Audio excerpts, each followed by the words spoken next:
With that being said, Annika, are you ready? Yes, Bradley, you can share the Portuguese slides.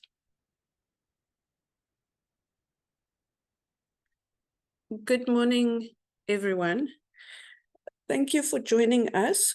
I will be co-presenting with my colleague from Angola, Rociano, and she will also correct me wherever I misinterpret the legal position in Angola.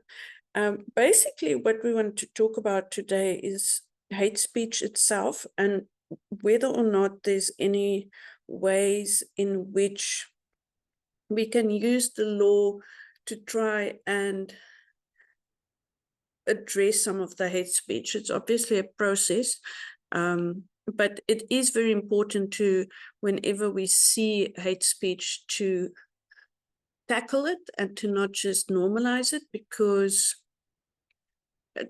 eventually it can lead to violence and genocide. And if we look at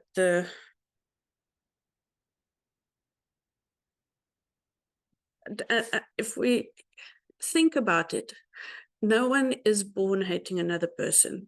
So, or because of the color of their skin or their background or their sexual orientation or any of those sort of things. So in our society, we become hateful. And it's important then when we deal with hate speech that we also try and deal with the underlying factors that is making people hateful, whether it's misinformation or disinformation, fake news, propaganda, all those sort of things that actually breeds ignorance and then makes us hateful towards one another in society. The UN itself has, so on the fourth slide, Bradley, the UN itself has suggested various ways in which one can deal with hate speech. So whether it is by just taking pause and seeing why it occurred, fact-checking it where it happens in news or online, or wherever you come across people spreading misinformation, to actually fact-check it and to publicly correct it, to challenge it, to use it as an opportunity to educate people and to support people who have been affected by hate speech, and then to report that. And we can report hate speech if it happens on social media sites or if it happens in the newspapers or on the radio or during elections. There's various avenues through which one can report it. And one can also report it through laying criminal charges. It doesn't mean it's easy to report this. And many people tend to just ignore hate speech than to report it because that's the easier route. But if we do that, then there's no deterrence for people to engage in hate speech. So it is important to try and consistently tackle people who are prolific in their hate speech. Now, many people say that hate speech is just a part of freedom of speech, and because freedom of speech is protected, there's nothing you can do about someone expressing hateful opinions. This is actually not true, and we'll speak a bit about that throughout the webinar. People say that there's a fine line, and there's a difference between when you express yourself and your opinions and say you don't like someone, and when what you're saying actually causes people to, or incite people to commit violence. And sometimes it's small things said over a period of time that then leads to that incitement to violence. Normally, there's not a clear definition of what hate speech is. And that's why it's really about inciting people So that's slide 7, Bradley.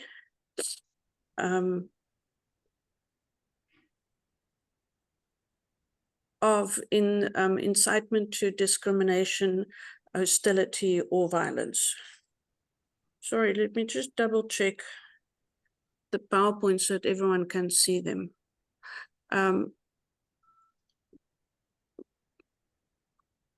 Bradley, can you just, or whoever's sharing, just check that we move on? Yes, we're now on slide 7. Thank you. You might want to also do it in slideshow, if it's bigger for people. So, but basically, when we speak about hate speech, we speak about speech that incites hostility, violence, or discrimination. So it's not actually limited to violence and speech that incites violence, but it can be broader than that as well.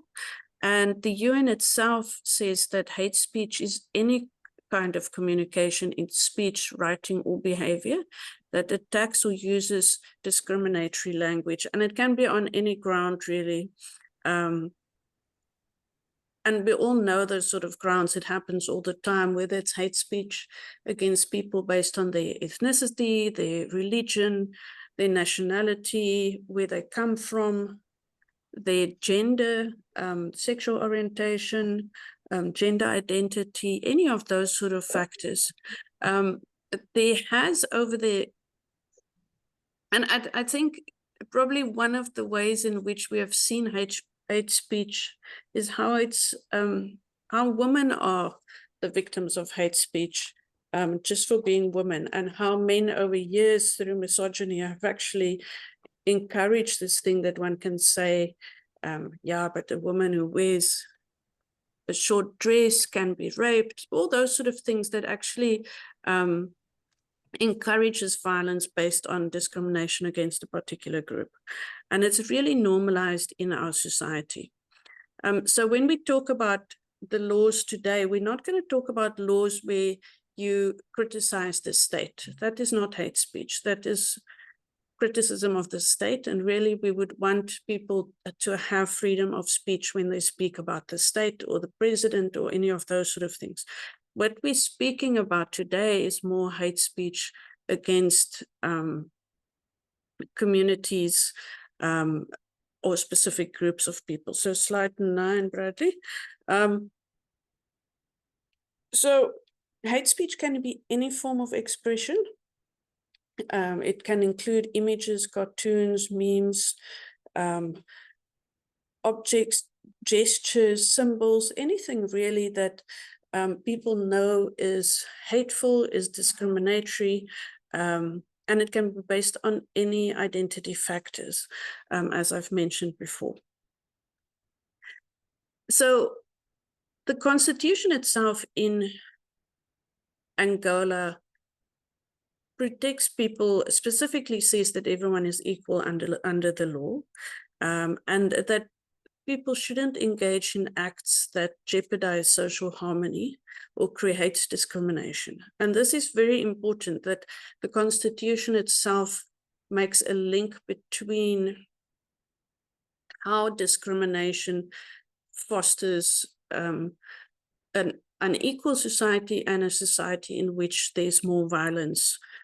So to have social harmony and social cohesion, we actually need a society where people don't engage in discrimination, which then means we shouldn't tolerate hate speech of any kind against any group. So even though there is the right to freedom of expression in the Constitution itself, the Constitution also says on slide 14 that rights can be limited, especially where it is a threat to community or individual rights of others, or a threat to public order. And hate speech would constitute that threat to public order. Sorry, Annika, I think yes. Bradley's internet may have a problem because the slides keep disappearing. Yes, do you want to take over sharing, Danny? Yes, sure. Just give me a few seconds. Sure. Okay.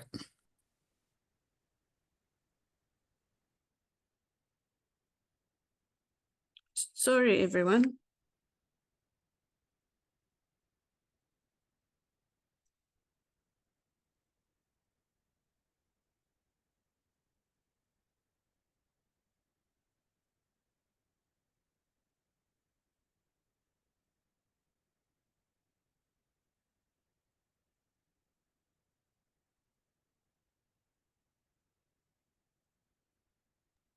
Apologies for that. Yeah, Debbie will I- share the slides. Yeah, I will share now. Annika, what slide are we on? So I can share 16. 16. Yeah. Okay. Slide 16.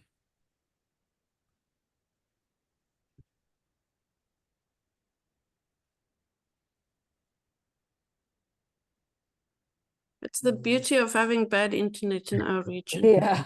and having webinars with people from lots of different countries, that we're not all on the same internet connection. Yeah. But it's a Friday, so we're all peaceful. Yeah. Um, We're taking it easy. so I'm just going to talk so long in any event.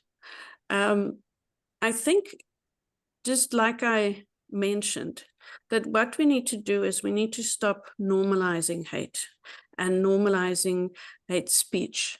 And often, for example, you hear someone making a discriminatory comment, a DJ makes it on the radio, or a social media influencer makes it, and we don't actually call them out for it.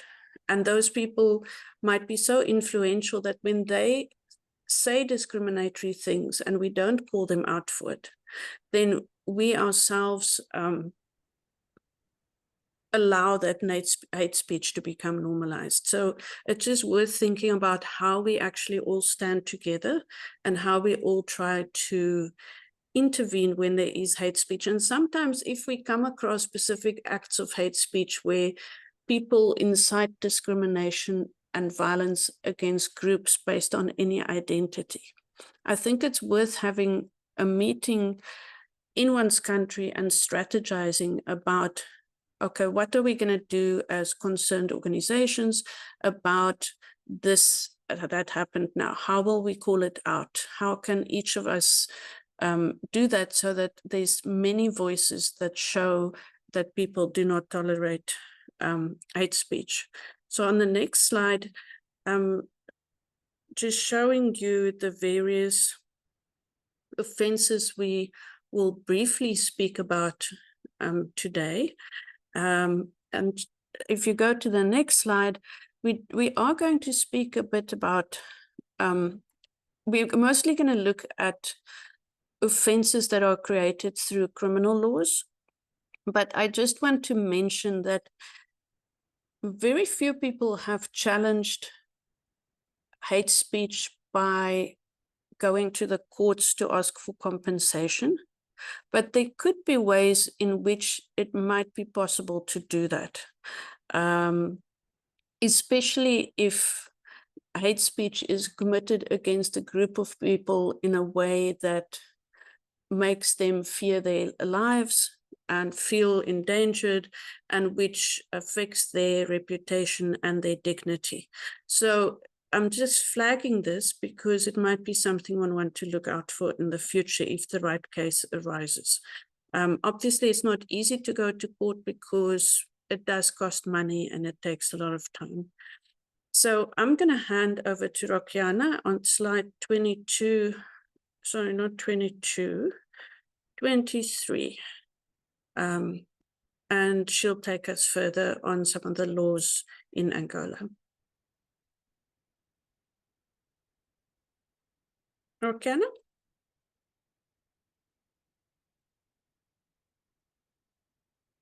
Sim, obrigada, Anek.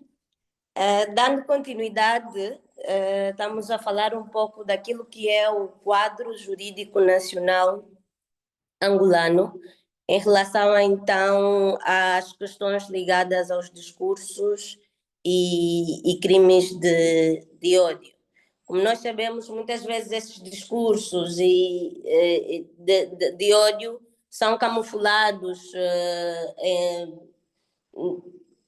na ideia de que as pessoas têm liberdade de expressão, então podem expressar-se como quiserem, como entenderem, e estamos nesse momento a verificar um pouco aquilo que são então as leis nacionais e se há ou não de facto uma proteção a nível nacional contra os discursos de ódio. E começamos a olhar então até mesmo pela legislação complementar, além da Constituição da República de Angola, como a NEC já frisou, a Constituição da República de Angola, que é a lei-mãe de Angola, que prevê os direitos, as liberdades e as garantias do cidadão, que traz então a questão da liberdade de expressão e de informação, traz a questão da liberdade de imprensa, mas dizer, e como a NEC já disse, o exercício de certos direitos, não obstante de serem universais e de serem gerais para todos, podem ser limitados, sempre que o exercer esses direitos choca ou viola os direitos de outras pessoas. E nós vemos até mesmo na Constituição a questão do limite à liberdade de expressão e liberdade de informação, que muitas vezes é limitado por conta da honra, reputação, imagem e reserva da intimidade da vida privada de outras pessoas. Vamos começar pela questão da liberdade de imprensa e dizer que nós temos em Angola a Lei 1/17 de 23 de janeiro, que é a lei da imprensa, que regula então todas as questões ligadas ao exercício da imprensa, e no artigo 5º a lei da imprensa traz então a questão do que é liberdade da imprensa, né? E traduz-se então no direito de informar, de se informar e de ser informado através do livre exercício da atividade de imprensa, sem impedimentos e sem discriminação. Contudo, e ainda no âmbito do artigo 5, do artigo 5º, a liberdade da imprensa não pode ser objeto de qualquer censura prévia, nomeadamente de natureza política, ideológica ou artística, né? O que é muito diferente do cenário que se vive na prática, né? Que nós vimos e vemos todos os dias como é que o exercício da liberdade de imprensa em Angola ainda é uma questão sensível para determinados assuntos, sobretudo assuntos políticos. Então, ainda há muitas situações que ferem e que impedem com que, de facto, Angola seja um país que tenha efetivamente liberdade de imprensa. No próximo slide, Bradley, please.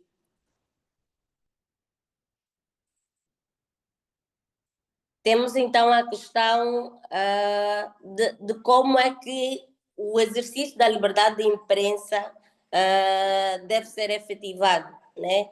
E aqui tem a questão de que a liberdade de imprensa deve assegurar a informação ampla e imparcial, o pluralismo democrático, a não discriminação e o respeito pelo interesse público. E tem também aqui a questão de que nenhum cidadão deve ser prejudicado na sua vida privada, social e profissional pelo fato de exercer legitimamente o direito à liberdade de expressão e de pensamento através dos meios de comunicação. Tudo isso podem encontrar no âmbito da lei de imprensa, que é a lei então 1/17 de 23 de janeiro de 2017.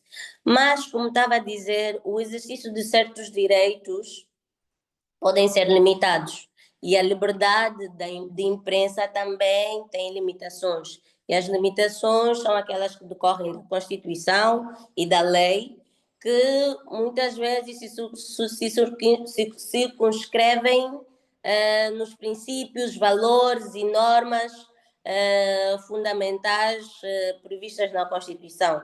Então, a liberdade de imprensa tem como limite o direito ao bom nome, o direito à honra, o direito à reputação, o direito à imagem e à reserva da intimidade da vida privada e familiar, a proteção da infância e da juventude, o segredo do Estado, o segredo de justiça, o segredo profissional e todas e outras garantias, né, desses direitos previstos na Constituição e previstos na lei. Então, dizer, e se calhar o importante de se reter é exatamente isso, que não obstante de se ter o direito de liberdade de imprensa, a liberdade de imprensa, tal como a liberdade de expressão, tem limitações.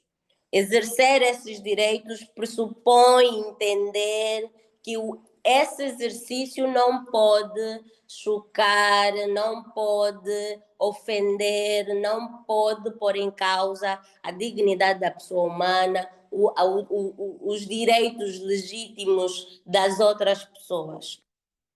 Então, é muito importante para nós que essas questões estejam claras para que então possamos eficazmente construir esse diálogo de combate aos discursos e aos crimes de ódio. No próximo slide nós temos então a ERCA. A ERCA é a regulamentação, é a entidade reguladora de comunicação social, que está prevista na Lei 2/17 de 23 de janeiro, que é então o diploma que regula ou que institui a entidade que regula a comunicação social em Angola. E voltando outra vez para a questão de que o foco é olharmos para o quadro jurídico nacional e percebermos que existem sim mecanismos, que existem sim normas que protegem os cidadãos contra os discursos e crimes de ódio, manifestado de qualquer forma. Então, muitas vezes nós temos no nosso contexto certos órgãos de comunicação social que, infelizmente, em vez de informar com verdade, com isenção, com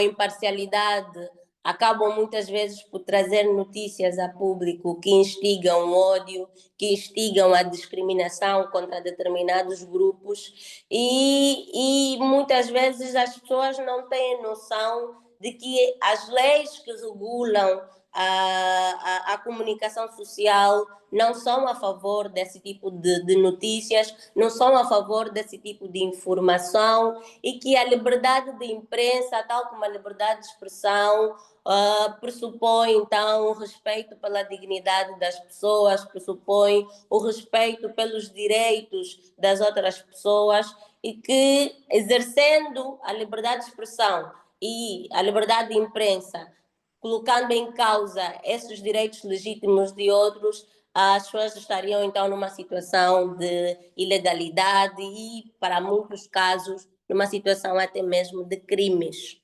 Então, e depois mais à frente vamos falar um pouco das situações de crimes que o Código Penal prevê. Passando então para o próximo slide, e aqui continuamos a falar sobre a questão da entidade reguladora da comunicação social em Angola, que traz então também essa questão do exercício da atividade e fiscalização da comunicação social, e explica um pouco quais são as atribuições da própria ERCA, que uma das atribuições é assegurar o livre exercício do direito à informação e garantir a liberdade de imprensa. Tem também a atribuição de assegurar a efetiva expressão e confronto das diferentes correntes de opinião, respeitando sempre o pluralismo de ideias, a linha editorial de cada órgão de comunicação social. Tem também a atribuição de intermediar e resolver os conflitos que surjam no âmbito das atividades de comunicação social. No próximo slide, nós temos então a questão da lei do exercício da atividade de televisão, que é a Lei 3/17. E só para reforçar que estamos a falar dessas leis, porque essas leis são as leis que regulam então a atividade e o exercício da comunicação social em Angola e trazem sempre as questões de que o exercício desses direitos de liberdade de imprensa, de liberdade de expressão, têm como limitação sempre a dignidade da pessoa humana, têm como limitação sempre os direitos e liberdades fundamentais dos outros cidadãos. Então, temos também a questão da lei, no slide 30, Bradley, temos a questão da lei sobre o exercício da atividade de radiodifusão, que é a Lei 4/17, e que também reforça essa questão de que não é permitida a difusão de qualquer peça que atente contra a dignidade humana, que viola os direitos, liberdades e garantias fundamentais dos cidadãos e incita a prática de crimes ou a desobediência ou a desordem social. Só para dizer que o quadro jurídico ligado à comunicação social é um quadro jurídico muito robusto. Angola tem, como estão a ver, várias leis que regulam a atividade e o exercício da comunicação social, e dentro dessas leis existem várias normas que trazem essa ideia que nós estamos aqui a estatuir de que a liberdade de imprensa e a liberdade de expressão têm limitações, e as limitações são então a dignidade da pessoa humana e os direitos e liberdades fundamentais de todos os cidadãos. Depois nós temos também ainda o Estatuto de Jornalista, aprovado pela Lei 5/17, que também é mais uma legislação no âmbito do quadro jurídico que regula o exercício da comunicação social. E voltando para o foco da questão, também existem normas, até mesmo na lei do Estatuto do Jornalista, que trazem a questão da discriminação, de como é que as pessoas não podem ser tratadas de forma discriminatórias, e elenca então as várias formas de discriminação, quer seja em função ou em razão da cor, da raça, da religião, da nacionalidade, do gênero, da orientação sexual ou qualquer outros motivos. Traz também a questão de que a recolha de declarações ou imagens não podem afetar a dignidade das pessoas, e reforça então essa questão que nós estamos a dizer, que a dignidade da pessoa humana é inviolável. E o exercício da liberdade de expressão, o exercício da liberdade de imprensa não pode nunca colocar em causa a dignidade de qualquer outro cidadão angolano. No contexto nacional, obviamente. No contexto geral e internacional, não podem colocar em causa a dignidade da pessoa humana no geral. Então, temos mais uma lei que é, então, ou que faz parte, então, desse leque de legislação robusta sobre o exercício da comunicação social em Angola. Próximo slide, Bradley. Nós temos aqui, então, a questão das implicações dos crimes de ódio. Muitas vezes, os crimes de ódio levam a homicídios, os crimes de ódio levam a violações de direitos das pessoas, os crimes de ódio envolvem ou levam a agressões e ofensas à integridade física das pessoas, e muitas vezes os crimes de ódio levam ao genocídio. Então, por isso é que é importante falarmos e refletirmos sobre a questão da normalização dos discursos e dos crimes de ódio. Às vezes achamos que não é uma coisa isolada, não é uma coisa irrelevante, mas essa coisa isolada ou essa coisa irrelevante pode levar a situações bem mais graves e a situações bem mais abrangentes. Então, dali a necessidade de estarmos aqui nesse webinar para refletir como os discursos de ódio não são liberdade de expressão. Os discursos de ódio são crimes.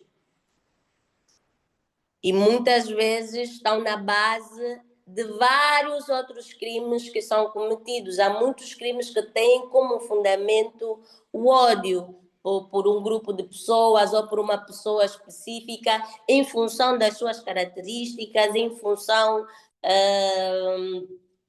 da sua identidade e por aí fora.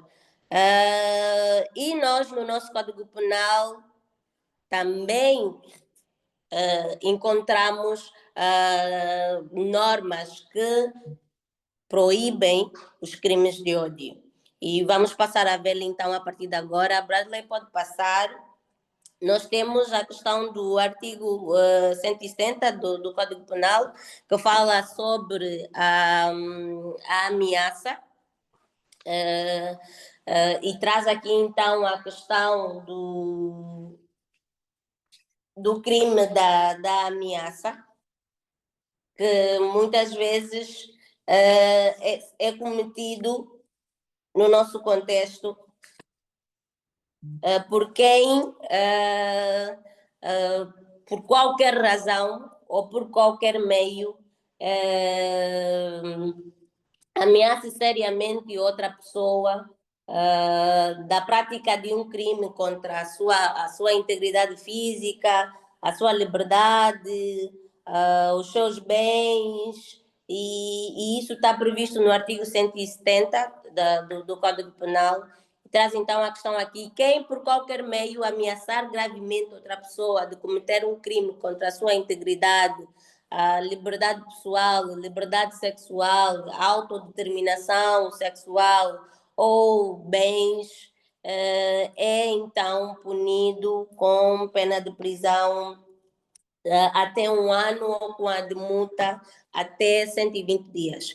E o artigo 70 traz então várias situações e principalmente situações em que essa pena é agravada, né? E normalmente as penas são sempre agravadas sempre que a ameaça for dirigida por causa da raça, da orientação sexual, da cor, da etnia, do sexo, do gênero, das convicções políticas ou ideológicas ou quaisquer outras formas de discriminação, conforme então elenca o artigo 70 do nosso Código Penal. Depois, no próximo slide, nós temos a questão da discriminação, que está previsto no artigo 212, que traz então aqui a novidade desse Código Penal aprovado em 2020 e que entrou em vigor em 2021, que é então a criminalização da discriminação. Discriminar uma pessoa é crime nos termos do artigo 212 do Código Penal. E embora aqui o foco esteja muito para as questões de emprego, questões de fornecimento de bens ou serviços, questões de impedimento ou condicionamento à entrada em estabelecimentos públicos ou privados, o artigo 212 é então a base do crime de discriminação em Angola.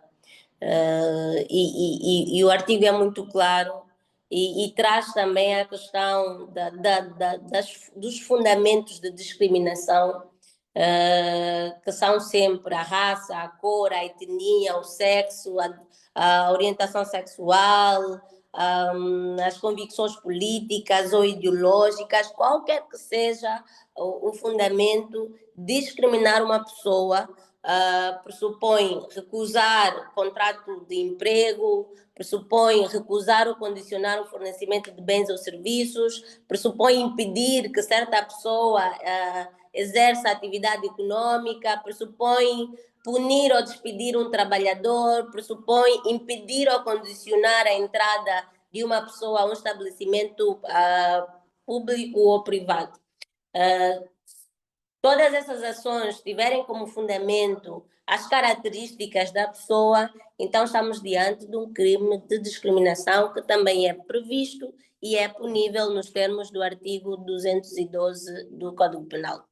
No próximo slide nós temos a questão dos crimes contra a honra, e aqui temos a questão da injúria, que muitas vezes a injúria são ofensas, quer sejam verbais ou escritas, que atingem a honra ou a dignidade de uma pessoa, causando danos claramente à sua autoestima, ao seu decoro, ou qualquer que seja o dano, que também traz a questão dos fundamentos da injúria, e traz outra vez a questão de que se a injúria for fundamentada nas características das pessoas, quer seja a sua raça, cor, etnia, sexo, convicções políticas ou ideológicas,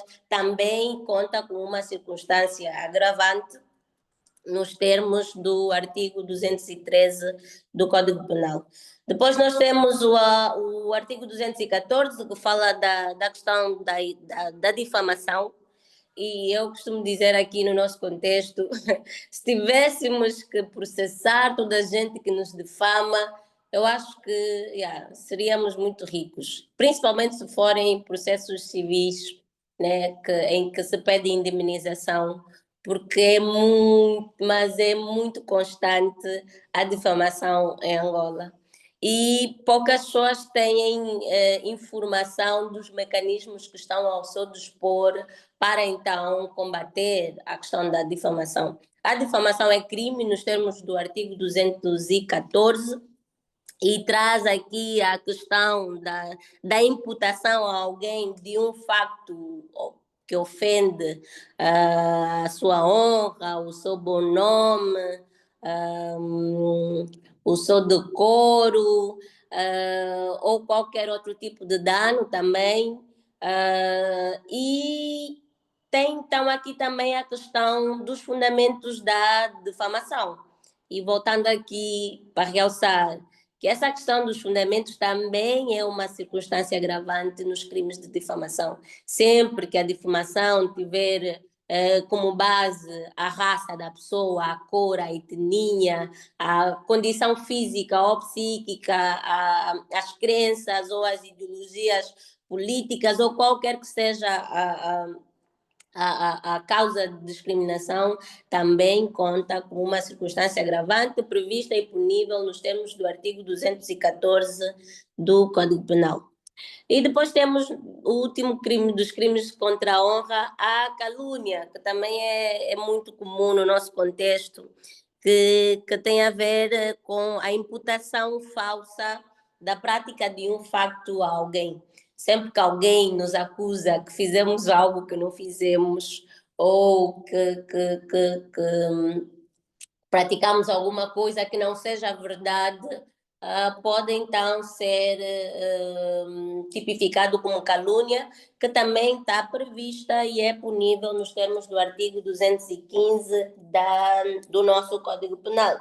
E tal como a injúria, a discriminação e a difamação, a calúnia também, se for praticada com base nas características das pessoas, também conta como uma circunstância agravante.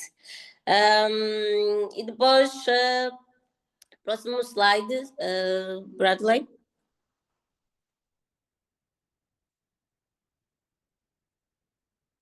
Depois nós temos aqui a questão da publicidade, que tem muito a ver com se a injúria, a difamação, a calúnia forem cometidas por meios ou circunstâncias que facilitem a sua difusão, as penas correspondentes são aumentadas de 1/3 nos seus limites mínimo e máximo. Aqui também traz a questão de um agravante nesses tipos de crimes, né? Calúnia, difamação ou injúria, que é então a questão se o crime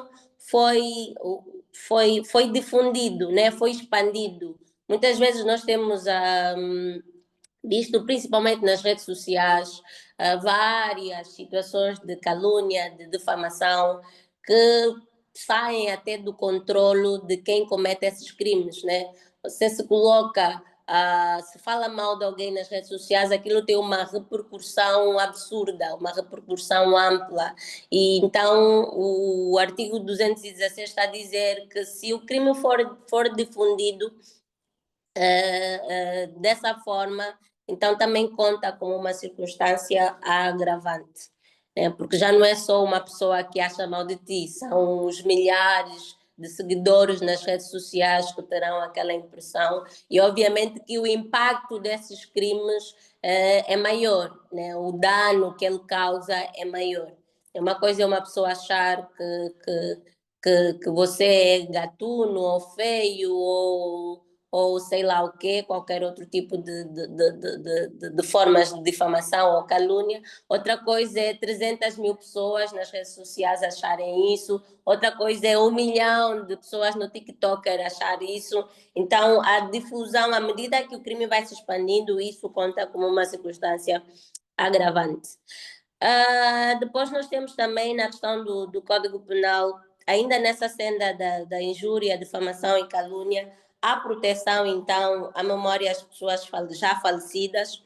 E nós também temos vários casos desses, de que nós achamos que as pessoas, só porque já morreram, já não têm proteção.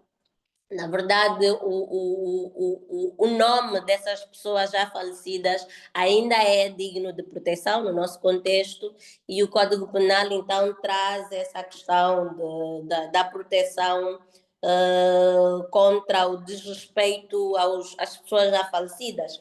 E traz aqui a questão do atentado contra a integridade dos restos mortais. Eu já estou no próximo slide. Bradley. Isso. Pode passar para o próximo.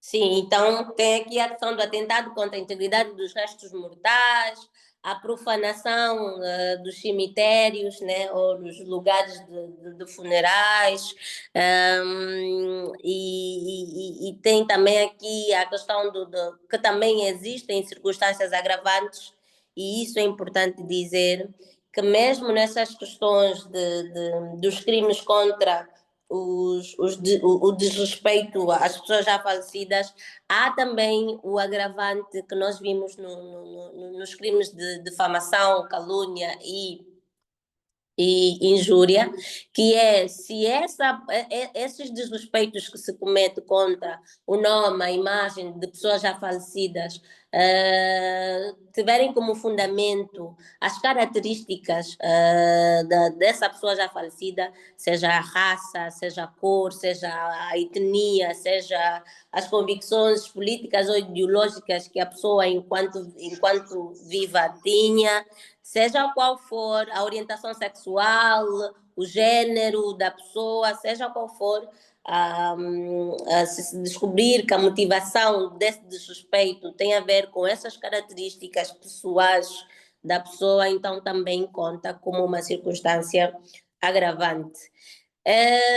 E depois nós temos no Código Penal, no próximo slide, Bradley, já mesmo para terminar, o abuso da liberdade de imprensa.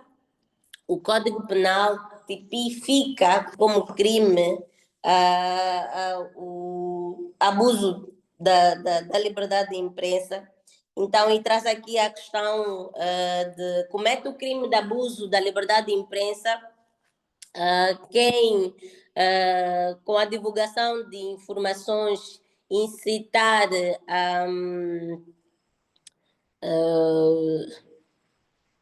incitar a prática de crime, quem incitar a secessão do país, criar grupos organizados de crimes, criar grupos de ódio, quer seja racial, tribal, étnico ou religioso. E o Código Penal também traz aqui a questão da apologia às ideologias fascistas e racistas, então o direito penal entendeu criminalizar então o abuso da liberdade de imprensa. Como estávamos a ver no início, o exercício da liberdade de imprensa tem limitações, e as limitações são a dignidade da pessoa humana e os direitos e liberdades fundamentais dos cidadãos. E o Código Penal entendeu que é necessário criminalizar esse abuso. Então, sempre que alguém no exercício da liberdade de imprensa ferir a dignidade da pessoa humana, incitar ao ódio,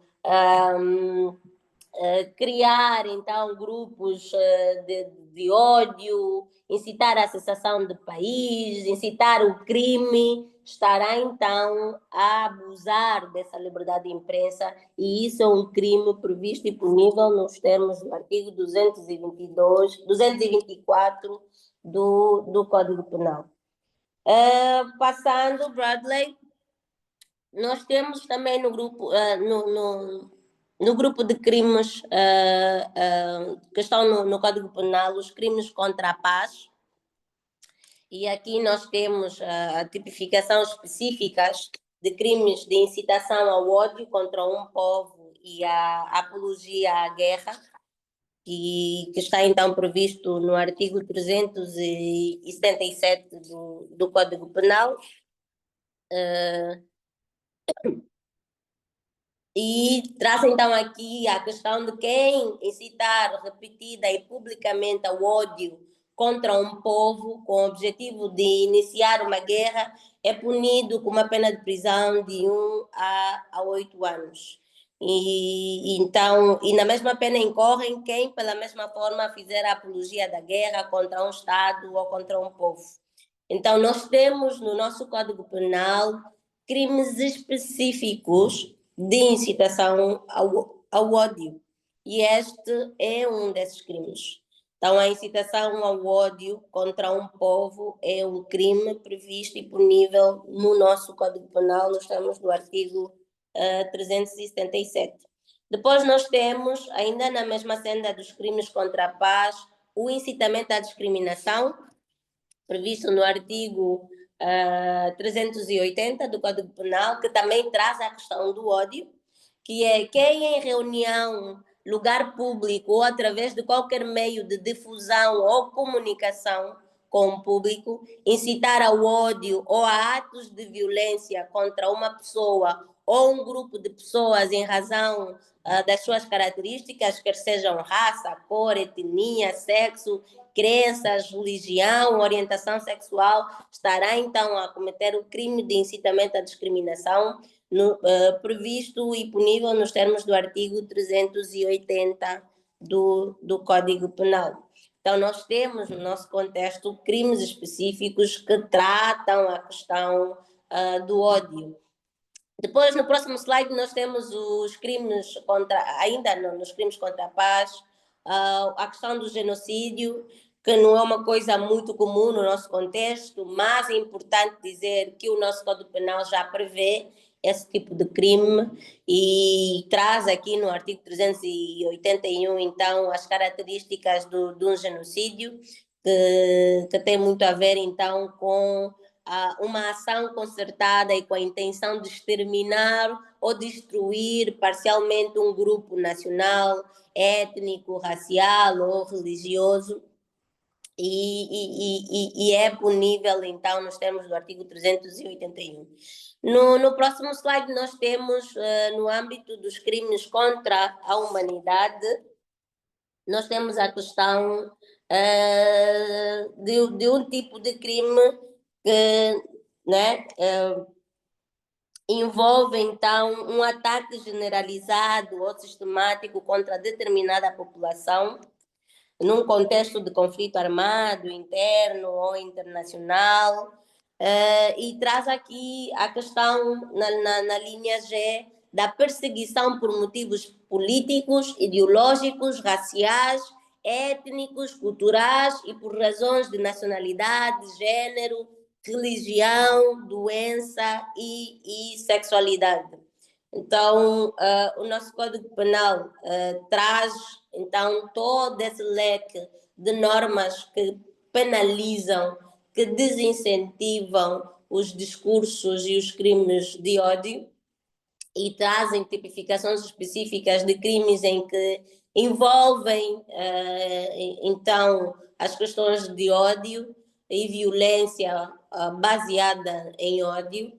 E dizer que é muito importante para nós ter a oportunidade de refletir isso dessa forma como estamos a fazer nesse webinar, porque no nosso contexto a literacia jurídica ainda não é o ideal. Muitas pessoas não conhecem as leis, não conhecem as normas que protegem os seus direitos, e para nós é importante ter esse tipo de reflexões, que é mesmo para despertar as pessoas de que no nosso contexto nacional já existem mecanismos de proteção contra os crimes de ódio.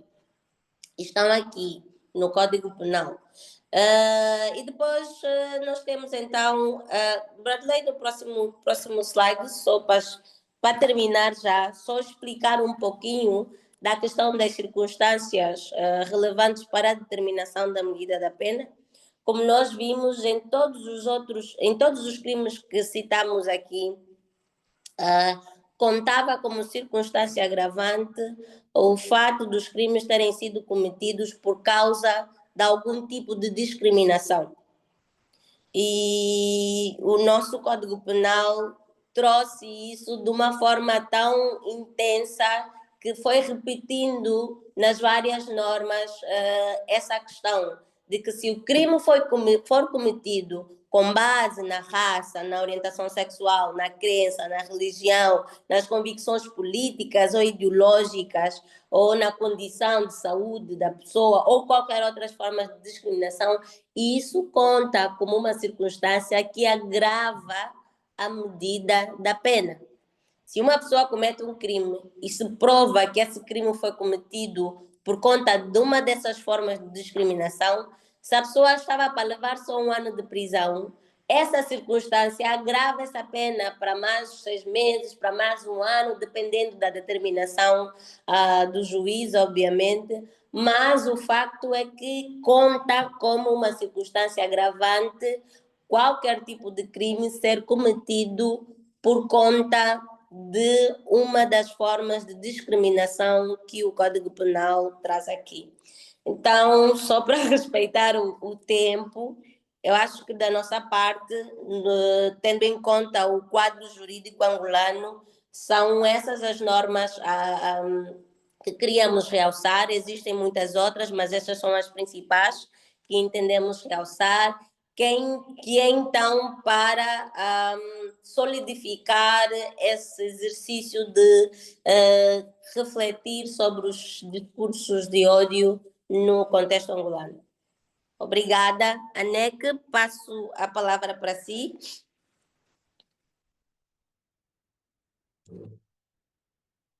Thank you very much, Rakiana. That was very detailed. And people are welcome to put their comments in the text box. Danny, if we can move to slide 62.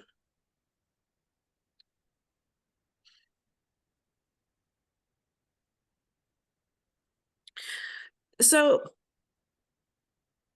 I think just to recap,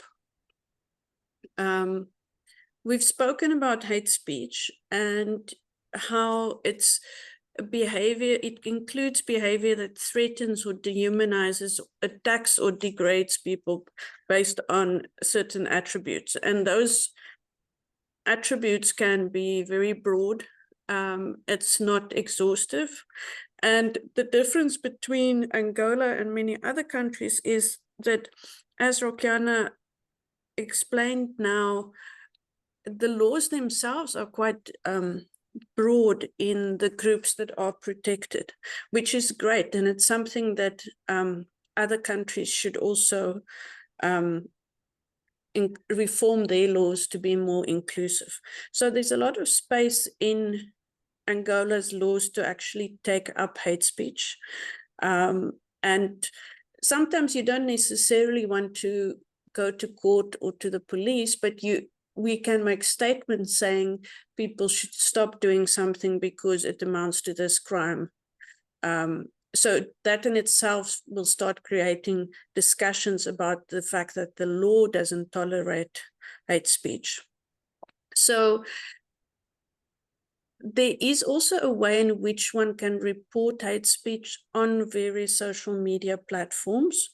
And you can see the links, hyperlinks there. My colleagues can put the actual links into the chat box as well. So if, for example, you come across hate speech on Facebook or Instagram or TikTok or wherever, you can report it immediately. And the report processes are not complicated.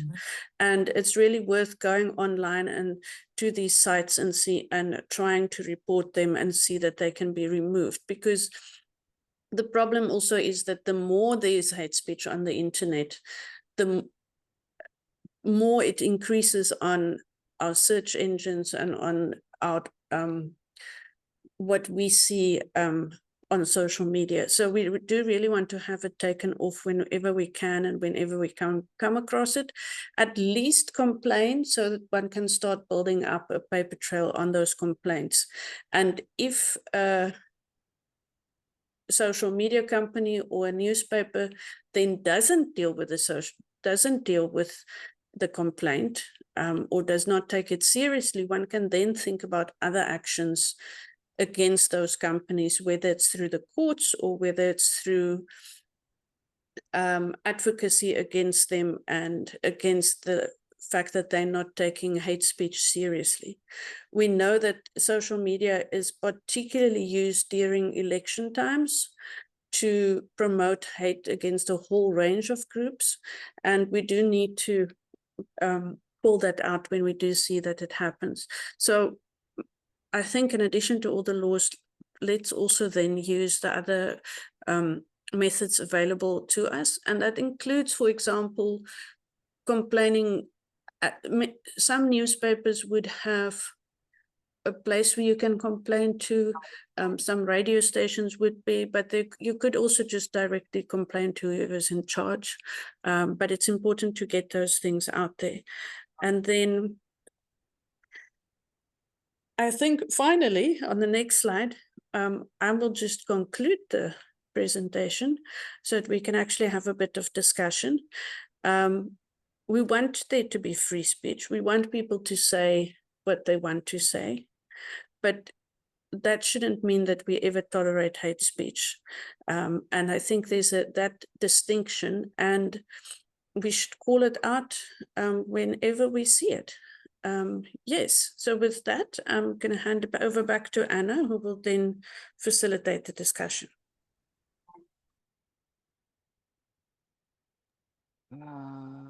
Thank you very much, Rokiana and Anneke, for the very informative presentations. It's time for contributions, comments. We still have a few minutes. You can raise your hand for a comment or contribution, or put your contribution on the chat. Antonio, I may not be able to read some of the questions. If they're in Portuguese, please help if there are any comments there. So far, I can't see any comments or questions. Apologies for that.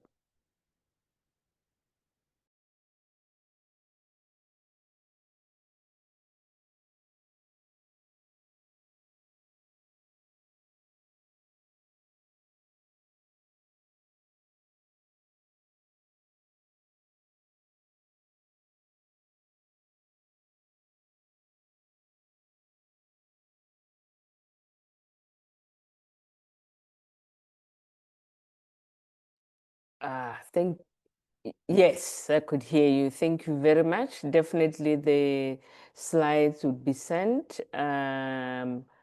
My colleague would also put it here on the chat box for you to download, and they will also be sent to all the participants who have registered.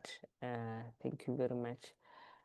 Are there any questions and comments from everyone on social media, Bradley?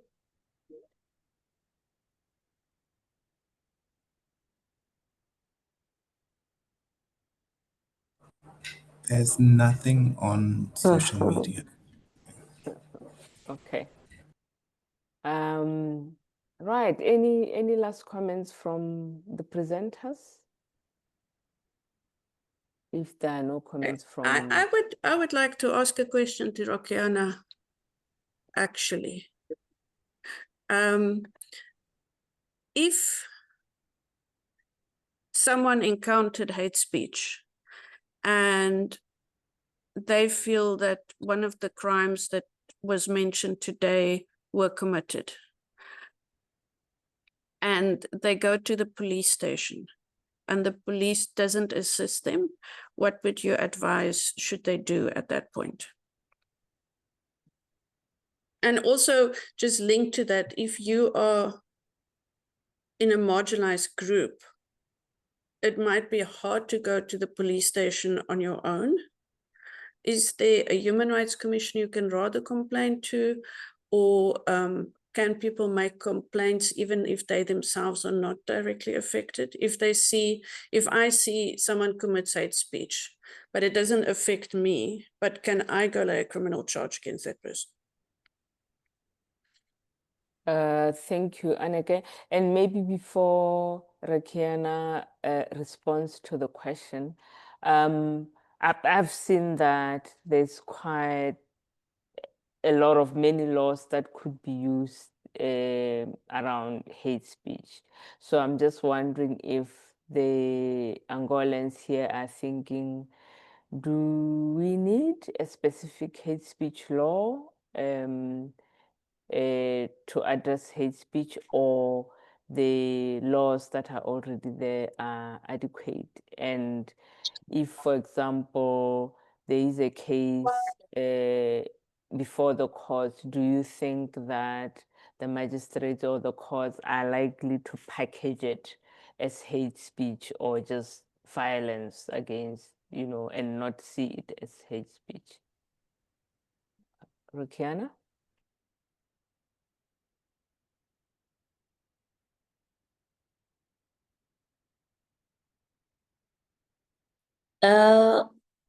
Obrigada.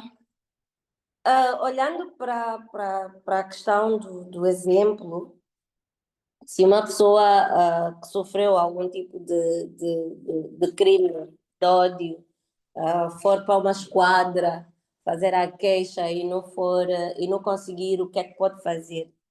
Na verdade, existem vários mecanismos, várias alternativas para fazer valer o direito, né, ou para proteger o direito violado, ou pelo menos reivindicar isso. No nosso contexto, e se calhar ligar um pouco aos crimes que nós fomos vendo, os crimes de difamação, injúria, calúnia, são crimes particulares. Há essa distinção a nível do nosso sistema jurídico, que crimes particulares são aqueles que dependem de queixa do ofendido, da pessoa ofendida. E o procedimento de instaurar uma queixa, crime, regra geral, começa sempre numa esquadra, né? E em Angola nós temos, então, no âmbito do nosso sistema judicial, temos várias instituições. E a instituição com a competência para instaurar processos crimes é a PGR, que é a Procuradoria-Geral da República. Então, o que é que acontece? Se a pessoa foi para uma esquadra e não conseguiu registrar a ocorrência, vamos supor que é de um grupo marginalizado, como acontece muito no nosso contexto, é uma pessoa LGBT, ou uma pessoa vivendo com VIH, ou é uma mulher trabalhadora de sexo, ou é qualquer outro grupo que é marginalizado. Se a pessoa não consegue efetuar a queixa naquela esquadra, a pessoa tem como recorrer para esquadras superiores. Nós temos em Luanda, pelo menos, nós temos as esquadras locais, temos as esquadras municipais, que são os comandos, e nós depois temos um comando provincial, e nós temos também serviços independentes, que é os serviços de investigação criminal, que são órgãos que atuam nessa fase de instrução de crimes, que podem ser acionados de forma isolada. Por exemplo, se eu numa esquadra não conseguir fazer a queixa, eu posso ir para um comando e queixar dos polícias que se recusaram a registrar a minha ocorrência na esquadra do bairro. Se no comando municipal eu não conseguir, eu posso ir para o comando provincial. Se quiser sair dessa lógica de comandos, eu posso ir para os serviços de investigação criminal diretamente, que nós temos os serviços de investigação criminal provinciais, que é a nível das províncias, e nós também temos os serviços de investigação criminal gerais, né, a nível geral. Então, nós temos SIC provincial e SIC geral. Mas, fora essas alternativas, nós também temos a própria PGR, que é o órgão que, por lei, tem a competência de instruir os processos penais.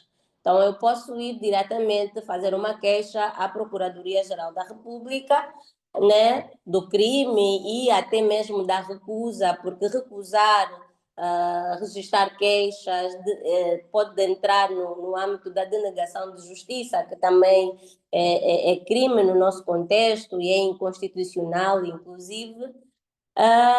Mas se quiser sair dessa lógica, nós ainda temos várias alternativas. Nós temos, por exemplo, e eu já vi que nós temos aqui representantes da Provedoria da Justiça, que depois também gostaria que falassem um pouco, e no programa nós temos ali um momento em que a Provedoria de Justiça auxiliará a reflexão sobre o que é que as organizações da sociedade civil podem fazer para combater, então, os discursos e crimes de ódio. A Provedoria de Justiça é, claro, um órgão público independente, mas que tem a missão de proteger os cidadãos e assegura o cumprimento dos direitos e liberdades fundamentais. E, normalmente, a Provedoria também recebe queixas, não é, de violações de direitos humanos, que também é um recurso que as pessoas têm a favor, sempre que as instituições públicas se furtarem ou se negarem a atender esse tipo de situações, pode-se fazer uma reclamação ou uma queixa à Provedoria, que a Provedoria, no âmbito da sua competência e atribuições, pode então emitir pareceres a esses órgãos para que adotem uma postura diferente. Fora da Provedoria da Justiça, nós temos também as petições públicas que podem ser feitas na Assembleia Nacional, nas comissões especializadas. Nós temos a 10ª Comissão, que é a Comissão dos Direitos Humanos, que também recebe queixas, recebe reclamações, recebe petições de violação de direitos humanos, que são órgãos alternativos a usar caso a via judicial não seja fácil. E no nosso contexto, a via judicial para os grupos marginalizados nunca é fácil. Então, se tu já começas com os entraves na esquadra, tu não tens como avançar para outros passos do desenrolar do processo crime. Porque o processo crime começa com isso, começa com a denúncia, começa com a queixa. Então, tende a haver uma queixa ou uma denúncia para que se despolete, então, a investigação, que vai culminar a resolução do caso em tribunal. Então, se pela via judicial há esses entraves, nós temos essas vias alternativas, que é através da Assembleia Nacional, através da Provedoria, através da...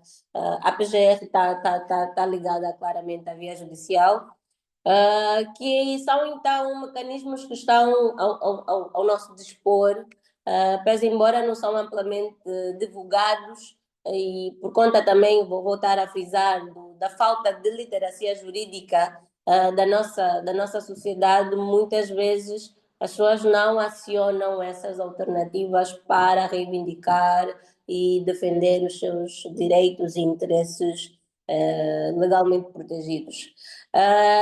Ainda no âmbito judicial, para as pessoas que não tenham condições de custear um advogado, nós temos uma lei, que é a Lei do Patrocínio Judicial, que permite, então, que pessoas com fraco poder financeiro possam, através da Ordem dos Advogados de Angola, pedir patrocínio judicial. Através do requerimento, a Ordem nomeia um defensor público, né, um defensor oficioso, para acompanhar o processo de forma gratuita, que é para permitir, então, que as pessoas tenham acesso à justiça, mesmo quando não tenham recursos para defender os seus direitos e interesses legalmente protegidos. O foco é que a justiça não seja denegada a ninguém por falta de meios. O foco é que todo mundo tenha acesso à justiça. Então, existem todas essas alternativas que podem ser acionadas para defender, então, ou reivindicar os direitos dos cidadãos. Então, é mais ou menos isso.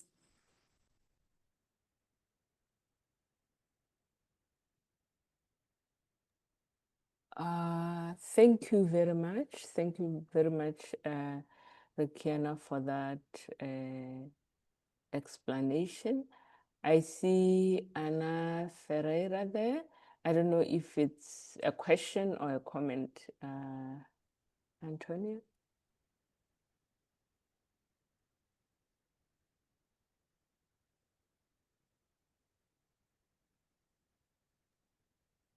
Bom dia a todos.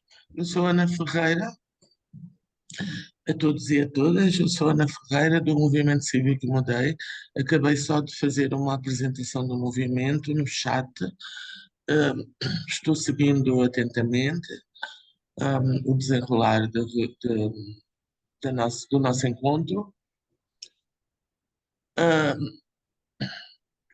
Concordo que as nossas dificuldades em fazer atuar as leis que temos, que existem para defesa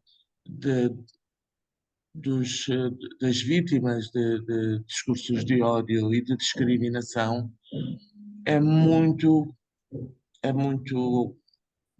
ampla e fatigosa, porque as leis de facto existem e isto é um primeiro passo. Agora, a aplicação das leis depende de vontade política, depende da formação dos agentes. Temos também uma grande corrupção no seio das nossas instituições de justiça e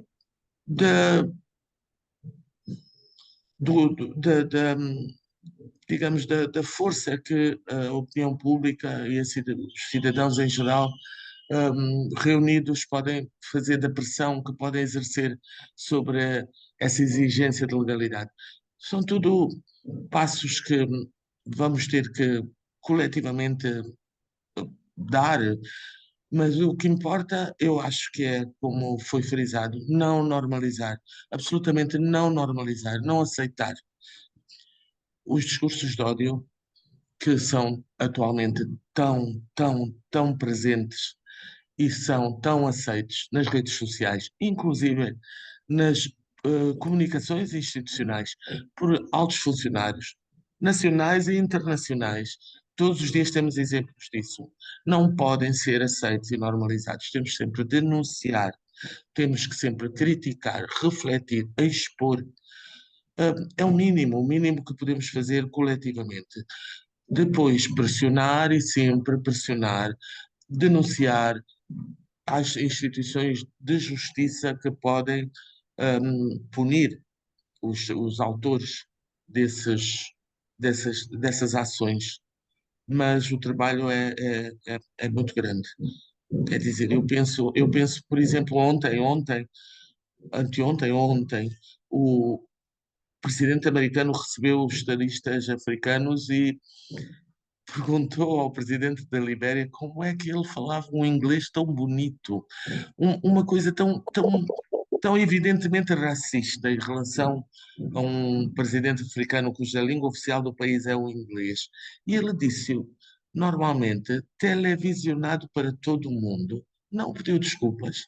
E as pessoas acharam normal. Portanto, quer dizer, é mundial, e não podemos desistir. Temos que resistir, porque o natural não são os discursos de ódio, são os discursos de amor. É o amor que é revolucionário, que integra, que conecta, que cria harmonia. Nós somos humanos, nós somos vocacionados para o amor, não para o ódio, que infelizmente graça por todos os lados neste momento. Desculpe, obrigada. Thank you so much, Anna, for that comment. And I think that was really great closing remarks from you. And we are very grateful for that. So I'm not gonna do the closing remarks because Anna has already done that for us. Just to say that from SALC, if there are no more follow-ups, no more questions, we will end the webinar here. We are very grateful for Rokiana and team for organizing this webinar and for all the recommendations that have been suggested already around training the police, legal literacy, complaining to the newspapers if there is. Oh, I hear there is a hand. Apologies. Yes, go ahead. I don't see the hand. Okay, yes. Go ahead, please.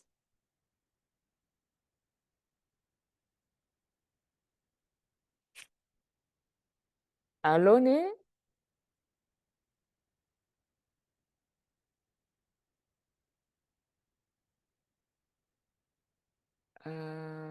Yeah. Is Antonio here? Can you inform them to speak?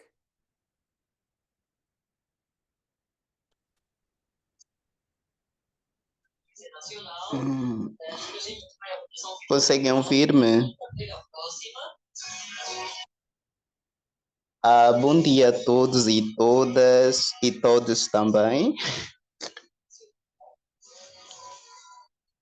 Conseguem ouvir-me?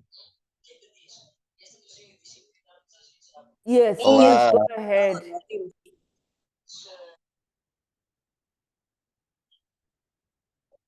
Eu não sei se me conseguem ouvir.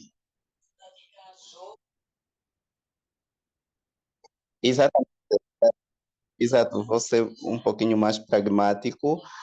Pronto, eu não tenho pergunta, mas tenho um contributo enquanto jornalista e ativista social e voltado pelos direitos LGBTQIA+. Pronto, eu faço parte da organização We People. A We People é uma organização de defesa e promoção dos direitos LGBT+, e voltada à área de comunicação social. Na verdade, dentro da We People, nós temos o projeto We People Magazine, que temos uma revista digital, onde ela é tida como um espaço seguro, onde falamos de corpos queers ou corpos LGBTs de forma adequada, didática, a fim de nós podermos, na verdade, sensibilizarmos e consciencializarmos a nossa sociedade angolana, a fim também de combater vários linchamentos e discurso de ódio que muitos órgãos de comunicação social, quer tradicional e convencional, se podemos considerar, têm promovido muito discurso de ódio contra as pessoas LGBTs. Então, dali que surgiu esse interesse, essa preocupação em nós trabalharmos duramente na questão jornalística, de nós falarmos de corpos LGBTs e combatermos, que é uma questão também de combatermos todo tipo de discurso de ódio que os meios de comunicação e páginas, sobretudo da internet ou das redes sociais, têm promovido ultimamente.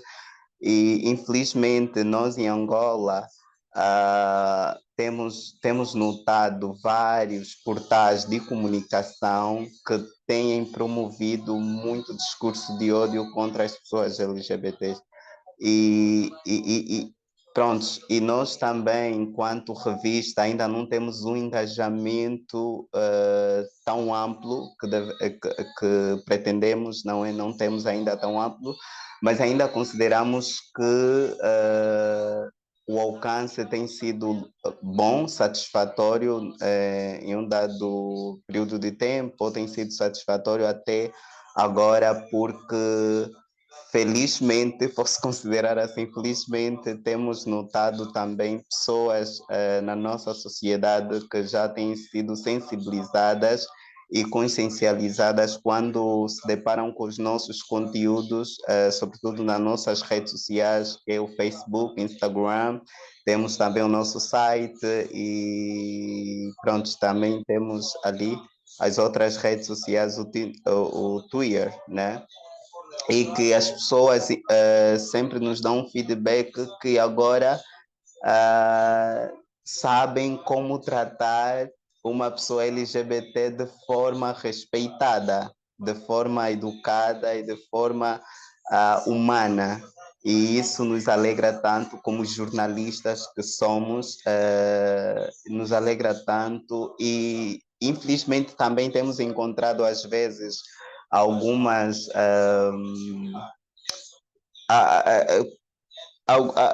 prontos, encontramos às vezes alguns obstáculos em nós como jornalistas queer termos acesso a certas instituições de comunicação social.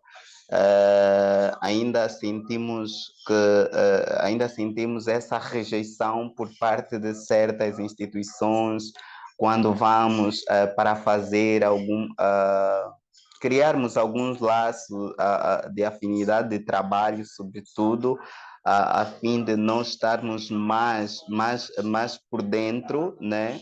Mais por dentro e também uma forma estratégica de nós educarmos, consciencializarmos os nossos colegas jornalistas heterossexuais, podemos considerar, que quando pegam uma matéria para falar sobre um corpo queer, infelizmente tem sido totalmente desrespeitado, porque nós tivemos um caso que a TV Zimbo, que agora era uma televisão privada, agora passou pela gestão pública, havia feito uma reportagem no programa Fala Angola, uma reportagem de uma mulher trans, que as falas eram muito discriminatórias, eram transfóbicas falas, e infelizmente depois nós como revista tivemos que fazer uma nota de repúdio, uma carta aberta para poder sensibilizar o próprio órgão e a população em geral que aquela pessoa é mulher trans e que não é um homem e que prontos, a fala da jornalista, da repórter, a Maria, é isso o nome dela, que estava aí a dizer, a fala parecia que ainda havia uma chance da mulher trans depois futuramente se arrepender e voltar a ser homem. Então foi uma fala violenta, foi uma fala discriminatória que isso gerou muita polêmica, muita instabilidade também, por conta das pessoas LGBTs, sobretudo as pessoas trans, foram totalmente instigadas, violentadas, e isso nos preocupou bastante. Então, como revista, nós temos essa grande responsabilidade. Essa grande responsabilidade, sabemos que é um processo, porque a nossa sociedade ainda está muito aquém sobre o respeito e aceitação das pessoas LGBTs, sobre questões de pautas LGBTs, porque as pessoas também estão muito enraizadas, muito presas nas crenças religiosas e, sobretudo, crenças culturais, né? E sofreu também um pouquinho se posso dizer, do antídoto do catolicismo, do colonialismo, do colono, né? Rejeitando tudo aquilo, condenando tudo aquilo que, pronto, é a vivência queer. Obrigado, sem mais delongas, obrigado por tudo, por este tempo. Vou assim me despedir. Obrigado.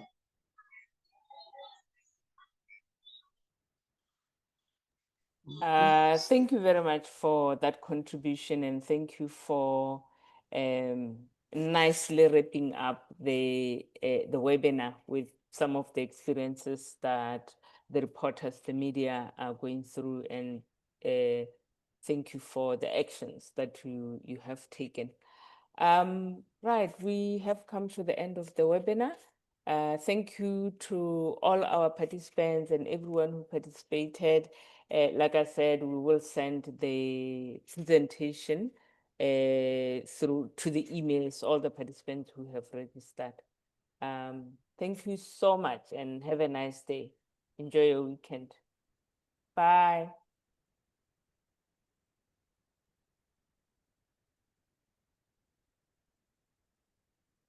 Thanks, everyone.